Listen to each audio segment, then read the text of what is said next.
ya zongi yo kaka ozo kenango malembe ndenge nzamba otamuso ti ngonga soki ekoki ya komata omati.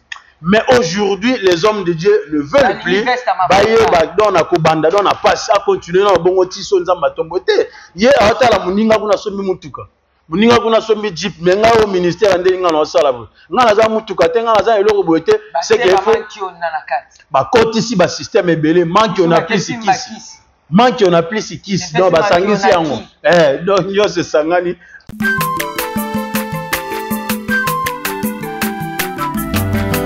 Mwana moto te po akosangai abongwa ni pete po awangana Nzambe ya le Nazarien, le Nazarien, le Nazarien, le Nazarien. Mana kitoko koma mukondima atako babakola ki mafuta na musakolima lelo ya yobolingo bateli le Nazarien. Pamboli oya mona na katembeni mama kandelobi kolapye mapapu masope mafuta toko kesitana longo na nzambe oyo babenga na makomi. Bonjour, shalom, bien-aimés dans le Seigneur et bienvenue chez Nazaréen avec la personne de l'Éternel, Maman Tiffany Moukoné. Ensemble, il n'y a pas de souci. Que le Seigneur nous bénisse, que le Seigneur soit avec nous. Ici, nous sommes dans cette émission Table Sainte qui réunit les hommes de Dieu autour de sujets importants, c'est très capital. Croyez-moi que nous avions sur ce plateau l'évangéliste Joël, il est déjà ici avec nous. Mais le temps de retourner à la régie, prendre un cantique pour la gloire de Dieu et aussi à la mémoire de notre bien-aimé qui vient de nous quitter depuis hier, depuis les dimanches, j'allais dire. Et nous pleurons ensemble car la Bible dit, pleurer avec ceux qui pleurent, réjouir avec ceux qui se réjouissent.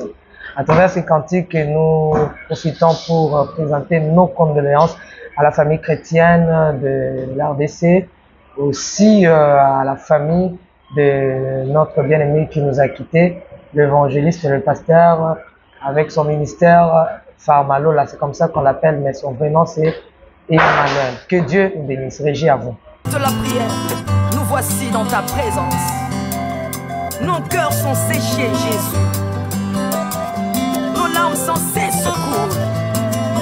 La douleur nous transporte dans un endroit de tourment. Je lève mes yeux vers le montagne, d'où me viendra les secours. Alléluia.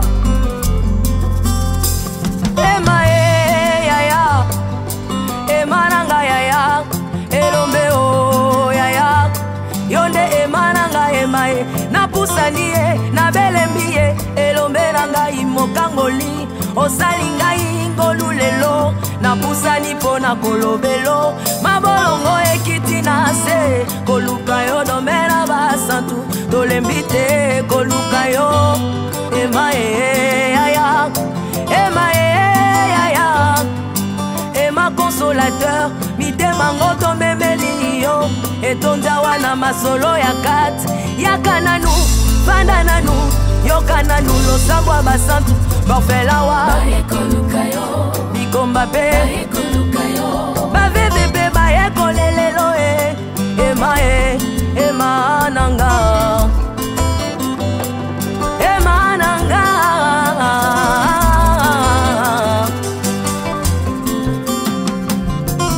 Moyoki losambwa kati, kono tangelanga makambo ezala motema po bato bakotanga te, nakomi na suka Yesu.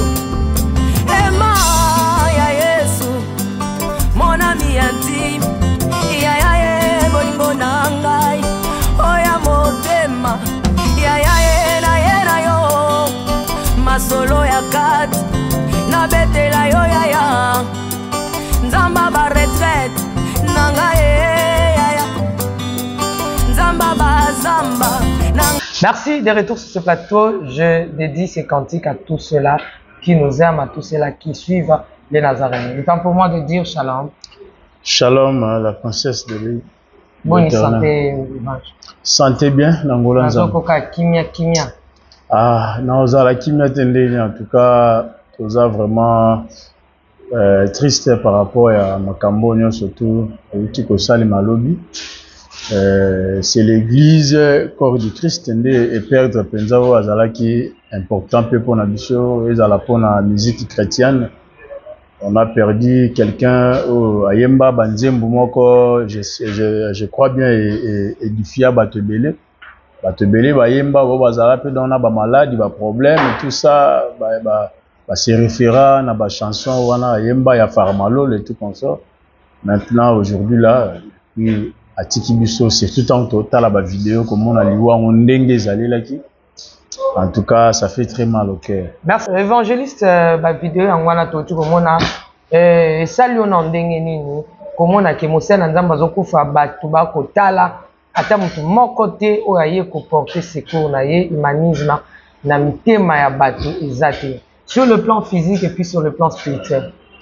Merci beaucoup pour la question. Kaka ndenge torutu kota la vidéo, total Italie en plusieurs fois, makambo ndenge et c'est passé façon de ko akufeleli ozomona ke na ba vidéo ezotalisa azalaki na odo na bomoyi. Espoir ya revivre ezalaki non.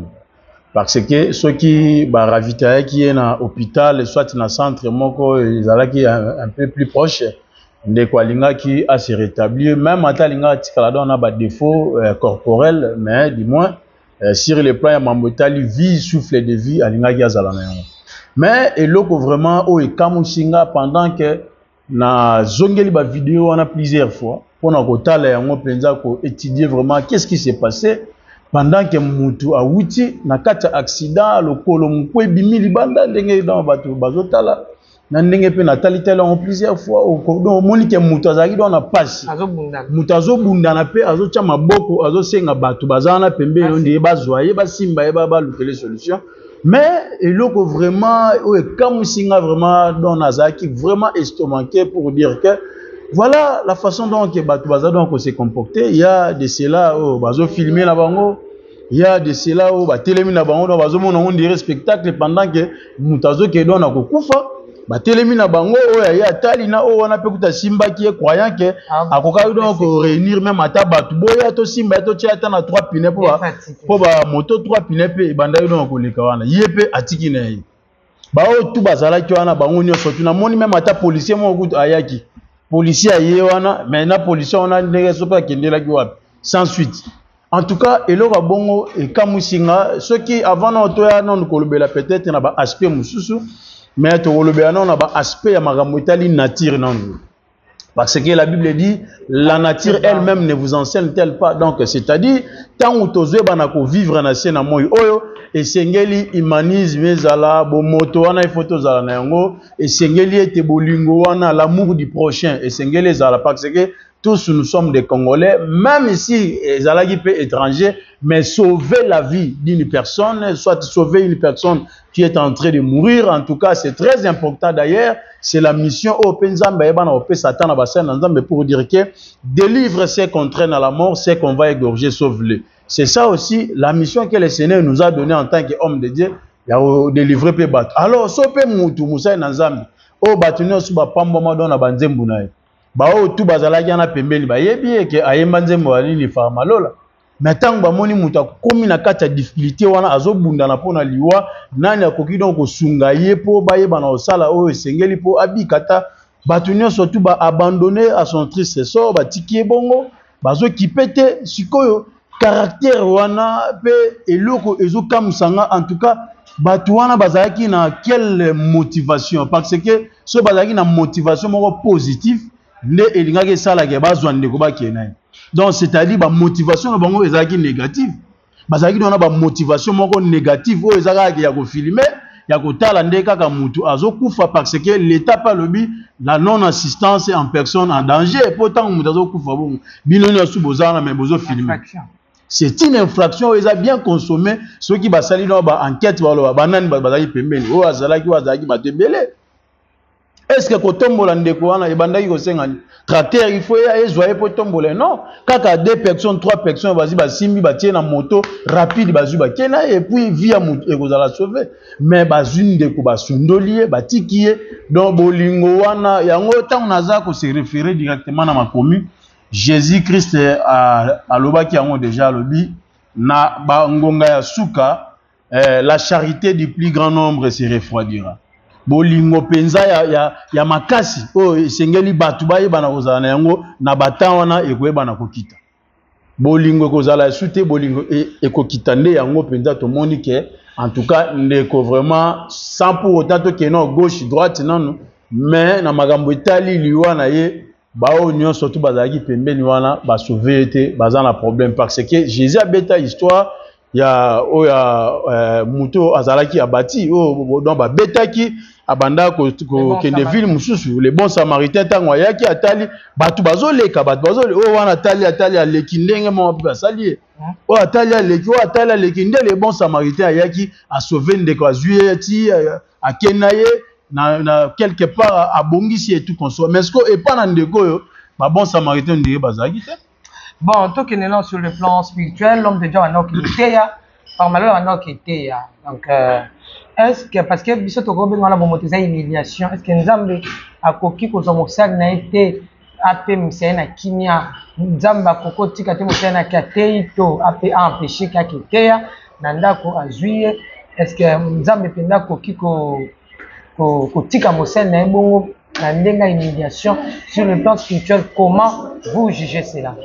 Alors, na makambo etali penza soki toye na makambo etali bonzambe sur le plan ya makambo etali la spiritualité pour dire que la façon dont Nzambe ayebaka na kobenga ba oya ye soki ete soit mission na bango esili to mission ekomi na suka ayebi kozwa ye donc komona siko façon eliwa oyo eza façon eliwa moko oyo ezo tika biso na ba suspense ebele pe ezo pousser biso ya ko réfléchir ko sala ba analyse moko oyo ya kotalela ndenge nini mosala na Nzambe akoko kufa na ba façon boye parce que bon quand bien même que nous sommes des Bantous nous sommes aussi les Africains toko bosa na te source na biso place dont outeli de la même façon avec les Juifs quand bien même que bazana parole yela ki bango bao bandimaki na baodo baboya ke moni ke coutume Juif mususu bayebaka donc na kosalela yango coutume te mais culture quoi donc lolenge na bango ndenge ta musu bazalela. Vous comprenez déjà le lenge moko batikala na de la même façon en Afrique aussi dans la façon totale la mutu soki akufi donc so mutu akufi tozala na ba respect o to yeba na ko pesa epa na mutu akufi pona ko talisa ke en tout cas ti il faut ba kundaye il faut vraiment ko rendre ba hommage au nyon surtout sengeli parce que aza mutu de sa kufi sa ke ndenge Bible ezoloba na mokanda ya 1 Corinthiens chapitre 7 verset 1er à 3 la Bible dit mieux vaut aller dans une maison de deuil que dans une maison du festin. Donc, Bible les a quoi enseigné, biso quand même que c'est aussi sur les plans prophétiques, mais sur les plans doctrinels, dans le cas de Togolobela, biso to mesana mingi na makamuso mutakufi toyeba vraiment na kopé ça ba honneur wana pas na. Alors, to est-ce que kozonga par rapport à question tuninga? Que ndenge nini est-ce que Nzambe akoko permettre que mosali na akufa na ba façon mosala akufi? Bon, sur cette question-là, tokoki koloba, soto sali parcours ya Bible mobimbati toye okokendo mona ke ba o nyonso tu bazaki na mission na Nzambe. Nzambe azwa bango na bandenge oyo ye moko abanda kolinga kolongola ba na mukili. Donc c'est-à-dire na kokoza lokwa exemple ya Moïse. Moïse a saleli Nzambe a servir Nzambe mais à cause ya erreur moko o Moïse a commetaki est-ce que pena na libango ma ekoki ko bima beti des fois. C'est par là maintenant la colère de Dieu s'enflamma contre Moïse pour dire que comme tu as posé cet acte, or en d'autres termes, Cana sur le plan prophétique, c'est aussi le royaume des cieux. Donc Zamba Pexi Moïse a kokota Cana de petit, liwa ya Moïse c'est un économie.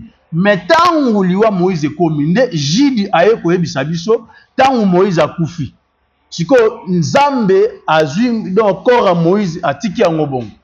Mais pendant que Satan a yaki pour récupérer corps wana pour humilier yango apé sango soni pour atalisa Nzambe etala muto uta salelio otindaki mission aki asali makamno so esili metala ndenge ozui osundole nga na ena zwa corps na sani na kende nango po Nzambe azwa humiliation na Moïse fait corps ni zala humilier mais le Seigneur avait fait le nécessaire ya kotinda archange Michael pour sani ayeba na koboto la corps wana et pas na Satana pour ekende na humiliation. Alors c'est pour dire que bah c'est un Nzambe belé ba kufa na mona kwa Simeon mission le Cécile. Nzambe ça asili sine déjà makambo Cécile. mais nzambe simeyo okufa te fozela omona Messi. Donc omona ke soki nzambe amoni ke muto mission atindaki na mokili sili soit akoboma ete akotika ye non bongo avanda apema après un moment donné nde azuye ake na ndenge mo ya kimia nyonso nde akokufa ke na ndenge akimia. Ozo comprendre mais siko façon ya baliwa oyo tomoni ya accident salami wi to boyite ke liwo ya radona ba façon nyonso tout mais quand même Nzambe na souveraineté ne akokai po otikela ndeko atangonga ke ata ileki ata moi quelques jours que a conscience pene zongi asali accident azui tempe ya kosolola ya koloba ope sengela loba à l'exemple roi Alain Moloto akutana pe na ba accident beli ya ba poison o moni ke Nzamba banda do ko protéger ti ekomi na ngonga suka Nzamba azui na no bongo te mais aleki na ba moment moko pour dire que Nzambe ne mutabanda ko l'excellent na ba temps fort wana. Après, akoyeba na ozwaye Alain Moloto alobi esengeli aloba amonio esengeli amona après Nzamba zue akene. Alors de la même façon na basala Nzambe bele tout ça. Mais l'homme de Dieu, pardon, motura ngezali papa na biso o basale la kinzambe o babandaki makambo koteya ya koyemba. Tout le monde qui dit le papa qui l'a mis, 96 ans, 98 ans à Dono. Tout ça, papa, un petit peu, je suis un pasteur. Même papa, papa, Coutinho, Bazali, papa, Barouti, Calamité, 60. Mais tout le monde a jeune. Basala nzamba lelo bazokufa mbangu eza bayemi eza la banane. Pourquoi baliwa wana trop jeune na ba fleur na bango badage fleur hein bazokufa si vite pe baliwa moko bozo tika biso kaka na ba suspense ezokamwisa biso zoma baliwa moko bozo luka o définir ozomona yango ti yango omoni question otuni eza question moko tellement pertinente parce que baonya surtout bazolanda biso yango esengeli koyebaka na kosala examen de conscience ya vie na yo tango ozotambola oyeba otelemi wapi pe oza wapi pe osali nini pe nini etikalo sala ozokende wapi pe il faut okende osukela wapi yango wana nde eza eloko esengeli te bato nyonso bayeba lelo tozomona bato bazokufa me mutu akufi akei bongo siko bodo liwango ezokamusa na bino mutu akokaki selon des temps mosusu bomoni akokaki do kokufa boye te me mutu akufi. D'ailleurs, dans ce qui concerne ces mystères-là, la mort précoce, il y a un mystère où ils ont vraiment beaucoup plus basé sur la spiritualité. Il y a un autre qui est lelo, même un jeune prophète belé dans Naïdi, avec donc facilité, si facilement ici la kebongo. Après tant boya vanda bolandeli ba makam. D'ailleurs, avant na kutu akufa boye bagi de ba makam. Que à kota monde boye bamsusu bakota bakabal jif ok na kati ya monde wana to na kati ya secte wana kabal jif za dona ba condition soko koti ondimi déjà ba biloko na ba proposition ba pesio makamnyo so ndimi donc ndengo koti wana il faut o signer que ko bimana yo soko lingi oyeba na ozongela nzambe esimba te soit il faut okufa soit il faut eloko mo boye salima wana donc bayeba donc na ko salisa bango exorcisme donc c'est-à-dire bakata sele kaka soko koti na katia leza mobima ezate donc ko bimana ka seke liwa soit même ataso otubeli na yo ke tala boye mais yebaka ifo nzoto esa nini ekufa ekende yango siko ozomona ke ba jeune ebele lelo ba liwa ezozala tellement précoce or que to yebaka kala ke ba mikolo nde mutu bakufa ka ba jeune nde bazokunda bango mais lelo makambo ebongwa na mukile bongwa na mukile chanja bana mikende bazokufa mingi ba mikolo bazo continuer kokola donc bazako avancer na koko pe exemple moko natala vidéo moko et bon vidéo pas seulement une vidéo mais c'était toute une émission au général Sonic Afuta Salagana journaliste moko au abetali solo il y a pasteur ye akendaki ko bondela pona ye avant kufa pasteur wana lobi tindenga nazokufa boye eza lisanga ya basali na nzambo bazana limete tala banda 18e miri ti 10e miri dans la katikati wana mosali na nzambe moko azalaki alabi ti ndo nazokufa boye eza pona mosali na nzambo yende mutakota inga kabal jif pe na kata kabal dif to zalaka don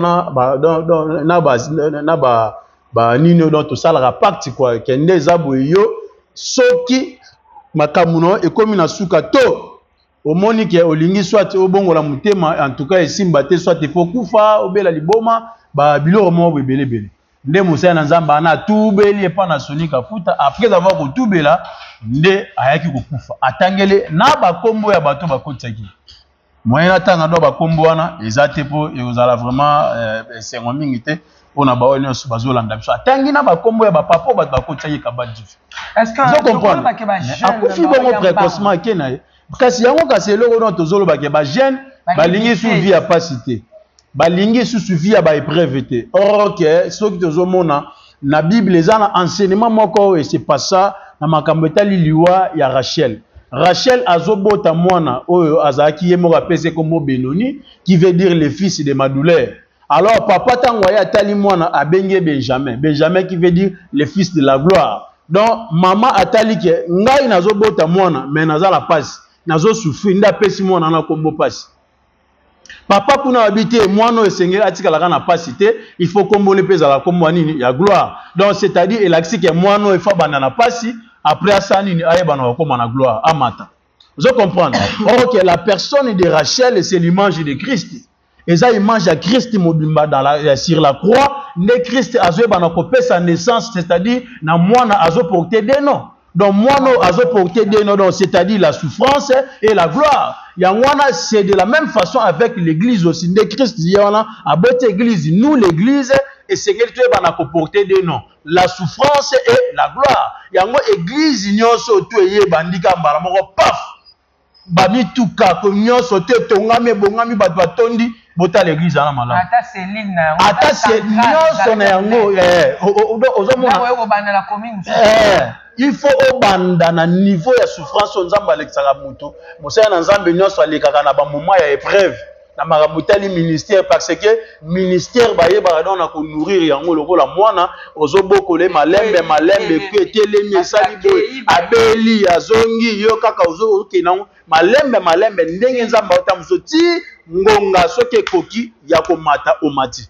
Mais aujourd'hui les hommes de Dieu ne veulent plus bayeba don na kobanda don na passe à continuer na bongo ti so nzamba tombote ye atala muninga kuna sombi mutuka muninga kuna sombi jeep menga au ministère ndelinga na osala bo ngana za mutuka te ngana za eloko boete c'est que faut ba kotisi ba système ebele manque on a plus sikis donc ba sangisi yango donc yo se sangani to donc kende na wakato ke na bongo ozomona donc ba sangisi nyonso tout nzamba komi nzamba mélange tango ba komisi nzambe na kati ba mélange nzamba linga mélange te alobi ke nga naza un dieu jaloux on a linga ko partager bon nzambe nanga na mutu te na eloko gloire nanga ne loko. Est-ce que to ko yango mona to kuta la nzamba ko frapper siko batu ba sakana musale. En tout cas na koki ko boya yango te parce que frappe ya nzambe même au temps de la grâce ça toujours existé preuve année Anani ana Safira bazala frapper au temps de la grâce donc pour nzambe abanda ko traiter abanda skoyo koyeba na ko balancer soit koyeba na ko yungola batu ya mabe pe na ba po batu ya mabe ba ko sila te. Bata mabe ba kozala kaka mais ba oyo mabe na bango ezozala akri et pas na nzambe nzambe moni oyo penda koki asuki ya ye penda fona suki sia asuki siepe. Dieu a cette capacité là ya koyeba na ko exterminer ba oyo azomona ke niveau ya ko kendele na bango ezokende do ya mabe makasi mingo leka peut-être atali oyo moyen na yeba na obongo se sous mutema ya te mieux akende comme la niveau incroyable. Zo comprendre donc niveau de ese akomine yango eza pasi po ayeba do na obongo la nzambe moko ayebi nzamba yebi ayeba na ko étudier mutu na mutu pe ayebi ke oyo il faut abongo le faut na récupérer na tambo oyo sengi na sala ebo sala bon oui to eba ki frère Formalola on meta banzembo na ye du coup même batiso comme pasteur voilà donc batu musu bazokamwa soki akoma pasteur to ndenge nini kasi yango ozomona ke makambo wana nyonso tu oyo tozolobela bon kokoma pasteur eza nango problème te ce n'est que normal soki mutu azwi appel ya ministère en tout cas tokoko boya te ke mutu azwi appel ya ministère ce n'est que normal mais est-ce que appel wana ya ministère wana eza appel authentique to eza appel moko ou eza artificiel parce que quelque chose qui est authentique on Nzambe nda pesi mutu to Nzambe abengi mutu eza na ba provision to eza na ndenge Nzambe alinga atambusa mutu wana. OK. Vous comprenez, mais aujourd'hui bato belé ba komi mingi ko sepela na ministère, mais or que ministère ezelo moko ezaki facilité so tali dans ba temps o eleki kala so olingi soki olinga optimisa mutu mamonza me ebisa yo ozoko ma pasteur akima akima mbango akima sunola bingala ko bablo pasteur musala passe akima mais lelo bato ba komi na odo ko sepela nango alali ala muki abi ngape fona ko mapaye ngape fona ko madadi ngape nzaifo nako madadi ali intimidation bande azun zambalalati atiki suki kole comme belé mandefe comme vimbi ale wana zuma kana simbi abande otasa mino on dirait que ye pelane mtazala dona Moïse atambola wana do lokola Josué ya bandi ministère. Merci tikato to chité présenter ma condoléance na yo pour to chité na phénomène il y a scandale bazolo ba pasteur Marcelo Sali. OK, merci beaucoup en tout cas kaka ndenge tozolo bela à propos ya mamotali liwa ya ndeko na biso atiki biso en tout cas ça fait très mal qu'on perde jeune boye atiki mwasi ceux qui passent à bana je ne sais pas ceux qui atiki bana mais en tout cas famille non les aki na besoin na ye pour azaki na mingi sengela ka sala mais les lois azati en tout cas paix à son âme paix ba sincère condoléances na famille chrétienne nyonso paix na église corps du Christ ainsi que dans sa famille biologique. En tout cas, te présenter ba sincère condoléances. En tout cas, Nzambe vraiment ayeba nako sala ke makambo surtout et les kamala motati ba kopendo kundaye. Nous sommes vraiment de cœur avec toute la famille au ba perdre ndeko na bango Faramalola ayemba banzembo e fambola pe biso tolanda yango toyoka yango pe édifier biso d'ailleurs nzembo wana ya Faramalola. O atalisa ke Nzambe ndazana bakisi nyo surtout koleka bakisi ya mutili. En tout cas, OK, donc na kata banzembo ba biloko nde tokangaka. Ngana ke na pharmacie na kuti moto akoteka kisi. Pesanga kisi ya malaya ayebisinga ezali. Pesanga kisi ya typhoïde ayebisinga ezali. Pesanga kiselongola kabobola botutu na nzoto ya moto. Yoka e ano ya pharmacien. Yoka e ano ya pharmacien. Kende la Famalola. Kende la Famalola. Okomona ye ngambe mobali. Azinga nina banjelu en tout cas.